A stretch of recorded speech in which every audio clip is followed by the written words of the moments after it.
কোনো খাবারই খেতে রুচি লাগছে না, তাই ভাবছি আজকে একটু ঢেঁড়স ভর্তা করি। ঢেঁড়স ভর্তা করার জন্য আমি ঢেঁড়সগুলোকে ছোট ছোট টুকরো করে অল্প একটু সামান্য পানি দিয়ে এবং সাথে দু কয়েকটা কাঁচামরিচ, লাল মরিচ দিয়ে আমি তাওয়াতে বসিয়েছি সামান্য একটু সিদ্ধ হওয়ার জন্য। এরপরে আমি ভর্তাটা কীভাবে বানাবো সেটা আমি আপনাদেরকে দেখাবো। দেখুন আমার ঢেঁড়সগুলো অনেকটাই সিদ্ধ হয়ে এসেছে এবং এগুলো আমি আরেকটু টানিয়ে নিচ্ছি যাতে কোনো রকমের পানির পরিমাণটা বেশি না থাকে।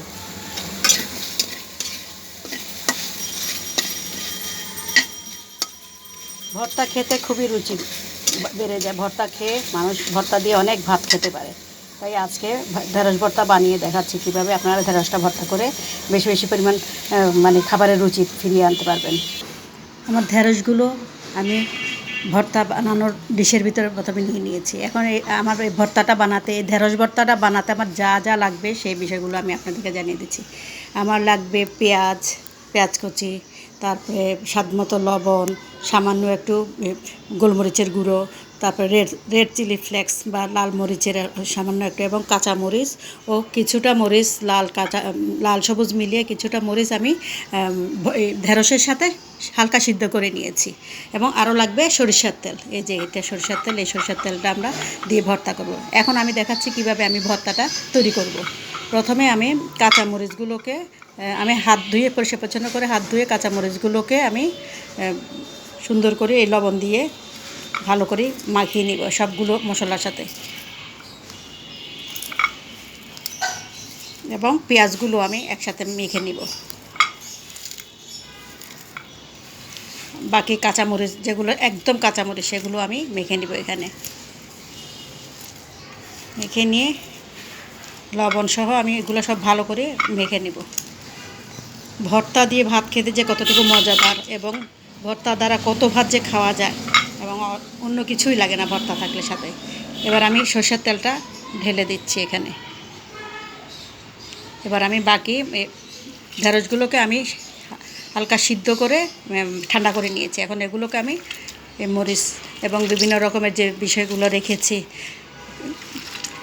পেঁয়াজ কুচি, তারপরে কাঁচা মরিচ হালকা সিদ্ধ করা, একদম কাঁচা মরিচ, তারপরে অল্প একটু গোলমরিচের গুঁড়ো, স্বাদমতো লবণ, এগুলো সব একসাথে করে আমি ভর্তাটাকে মাখিয়ে নিচ্ছি। এখন তৈরি হয়ে যাচ্ছে আমার ঢেঁড়স ভর্তা।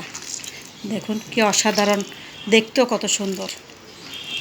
এই ভর্তাটা দিয়ে আপনি চাইলে অনেকগুলো ভাত আপনি এই ভর্তা দিয়ে খেতে পারবেন, এবং এর সাথে আর অন্য কোনো কিছুই লাগে না।